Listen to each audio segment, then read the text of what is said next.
ओम अच्युतम केशवम रामनारायणम कृष्ण दामोदरम वासुदेवम हरिम श्रीधरम माधवम गोपिका वल्लभम श्री रुक्मणी नायकम कृष्णचंद्रम भजे।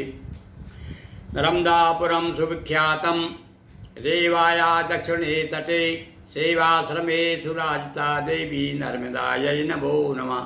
श्री सेवासन नर्मदा मंदिरम नर्मदापुरम से आप सभी भक्तजनों को विष्णु पुराण की कथाएं दोहा चौपाइयों के माध्यम से प्रस्तुत की जा रही हैं। और आज इस प्रसंग के अंतर्गत विगत दिवस आपको हमने बताया कि सांब को मूसल मिला ऋषि मुनियों के शाप से और उग्रसेन ने की आज्ञा से उसका चूर्ण करके सागर में फेंक दिया गया। और वह जो चूर्ण सागर में फेंक दिया उसका मूसल के जो लकड़ी के छोटे छोटे टुकड़े करके उसका क्या हुआ वो देखिए। तो उसमें से एक मछली जो है उसको निकल जाती है, जो लोहे का एक छोटा सा टुकड़ा रहता है उसको, और वो मछली का निकल जाती है और मछेरा लाता है और मछेरे के बाद वो जाता व्याध के पास पहुंच जाती है वो, और उसके बाद में वही निमित्त बनता है भगवान श्री कृष्ण के परम धाम जाने का। तो निगला सागर मीन ने मूसल लोहा प्रचंड, निगला सागर मीन ने मूसल लोहा खंड, जरा व्याध तक नौकुत बनो आया बाणो प्रचंड। और वह इस प्रकार से वो मछली ने खा लिया उसको, मछली निकल गई उसको। उसके बाद मछली मछेरे ने लाया, मछेरे ने उसको व्याध को बेच दिया। जब उसको चीरा तो उसमें से लोहे का वो नोक निकली और उसको उस बाण में लगा दिया उसने। जरा नाम का एक व्याध था उसने। और अब आगे कथा सुनिए आप कि उसी समय वायु ने आकर कहा कृष्ण से पद वंदन कर। अब इधर तो ये घटना हो रही है और इधर देवता लोग सोच रहे हैं कि भैया 100 साल से अधिक हो गए हैं और अधिकांश राक्षसों का हनन हो गया है, भूमि का भार उतार दिया भगवान ने। अब तो भगवान को लौट के आना चाहिए। तो सारे देवता ने मिल करके वायु देवता से कहा आप जाइए भगवान से प्रार्थना करिए कि प्रभु अब आप पधारिए, पृथ्वी का काम आपका पूर्ण हो गया है। तो रुद्रादित्य मरुद गण सारे उत सुख दर्शन हेतु तिहारे। वायुदेव ने आकर के कहा महाराज सब आपका दर्शन करना चाहते हैं, आप पधारिए। यहाँ शताधिक वर्ष बिताए और सुर सब लेने हेतु भेजाए। मुझे भेजा महाराज कि आप जो है भगवान श्री कृष्ण को अब स्वर्ग लेकर आइए। सुर सब लेने हेतु भेजाए, कहा कृष्ण यदुवंश सहारा होगा दूर तभी भूभारा। अब भगवान देखिए समझ रहा है इस बात को, इसमें भगवान की सहमति भी थी अपने वंश को निर्वंश करने में। क्या भैया सहमति थी? जानते थे कि कुछ उत्पाती पैदा हो गए हैं, कुछ अवगुण आ गए हमारे वंश में। तो उन्होंने कहा या वायुदेव से भैया अभी पृथ्वी का भार थोड़ा सा रह गया है, मैं अपना जो मेरा ही वंश है जब तक उसका विध्वंस नहीं हो जाता मैं तब तक नहीं आऊँगा। उसके लिए सुनो 7 दिन के अंदर सब कुछ हो जाएगा, 7 रात्रि में ये सब कुछ संपन्न करा दूंगा और उसके बाद आ जाऊंगा। देवताओं को विश्वास दिला दो जा करके। बतला दी हरि ने निज इच्छा, सप्त दिवस की करो प्रतीक्षा। उद्धव को भविष्य समझाया और तपोहित बद्रिकाश्रम भिजवाया। बद्रिकाश्रम भेज दिया, उद्धव को बुलाया, है उद्धव सुनो अब समय आ गया भाई मेरे जाने का, और ये जो द्वारका है ना ये समुद्र में डूब जाएगी, सारे यादवों का एहसास होगा, साफ समझा दिया, आप चले जाइए। आप ये भक्ता बड़ा उद्धव तो और बड़ा प्रेमी था, भगवान ने उसकी रक्षा की। उसने कहते चले जाओ तुम बद्रीनाथ चले जाओ, आश्रम में चले जाओ, वहाँ बद्रिका आश्रम, वहाँ जाकर के तपस्या करो, तुमको सिद्धि प्राप्त होगी। और ऐसा कह के उनको तो वहाँ भेज दिया और सब कुछ बता दिया कि कैसा कैसा होगा। कहा स्वर्ग मुझको भी जाना, नगर द्वार कापुरी डुबाना। और समुद्र जो है इसको द्वारकापुरी को डुबा देगा और मेरा भवन बचेगा केवल, होगा जो भक्तों को संबल। हाँ पूरी द्वारकापुरी डूब जाएगी और केवल मेरा भवन बचेगा जिसमें मैं निवास करता हूँ। तो द्वारकापुरी में भगवान का केवल वही भवन बचा और बाकी सारी द्वारकापुरी डूब गई। ऐसा कह हरिरथ च्युत बाए, यादव सहित प्रवास थल आए।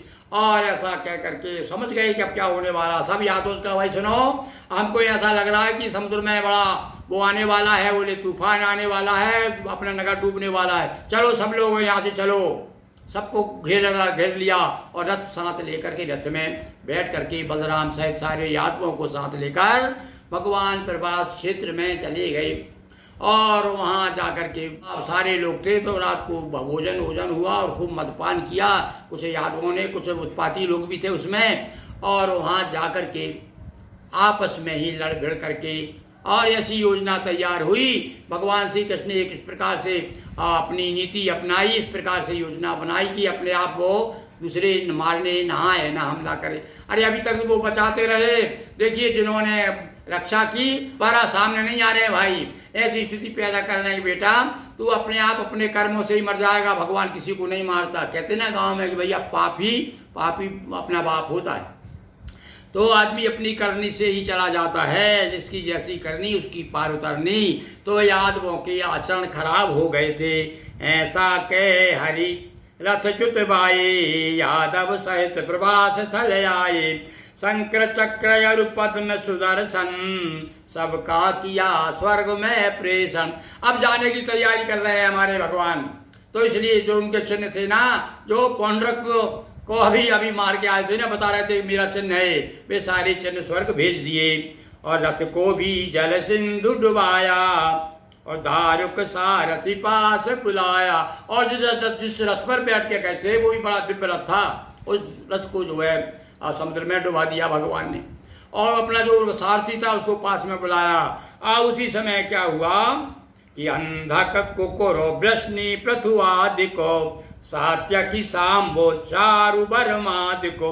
ये सारे यादवों के नाम हैं। ये बड़े प्रमुख यादव थे कि ये सभी भोजन मद पाना, लड़े परस्पर बने निशाना। एक दूसरे को निशाना बना दिया उन्होंने, क्योंकि भैया कहा गया है ना कि 56 कोटि के यादवा मद पी कर भय नष्ट, या से मद पीजियो सदा दे गो कष्ट। तो ये उसमें आदमी को नशे में होश नहीं रहता, अपनी पढ़ाई का ध्यान नहीं रहता।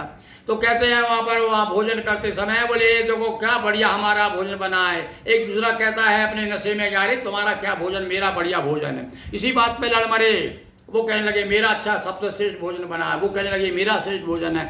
दोनों में परस्पर लड़ाई हो गई, इस प्रकार से आपस में लड़ मरे।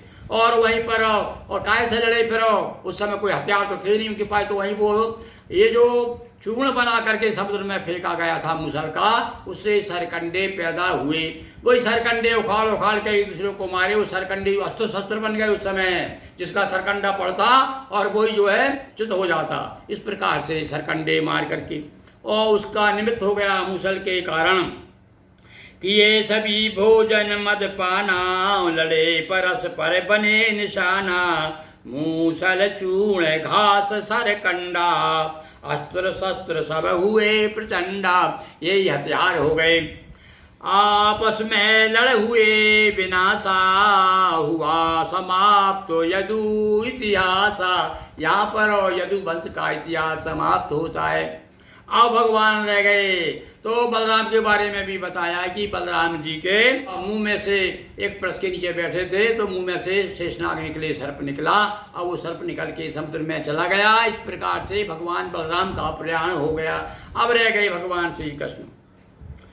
तो अब यहाँ इस प्रकार से आगे की कथा भगवान श्री कृष्ण के संवरण की आपको आगे एपिसोड में सुनाएंगे, क्योंकि यहाँ भगवान तो नाना प्रकार की लीला कर रहे हैं। तो आपस में लड़ हुए विनाशा, हुआ समाप्त तो यदु इतिहासा।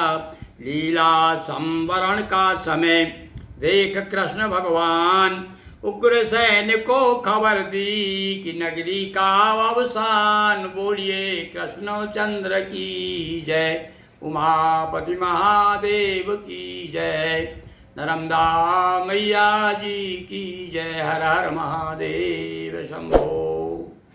दोस्तों वीडियो को लाइक करें, शेयर करें, चैनल को सब्सक्राइब करें अब तक ना किया हो तो बेल आइकन प्रेस करें। बहुत बहुत धन्यवाद।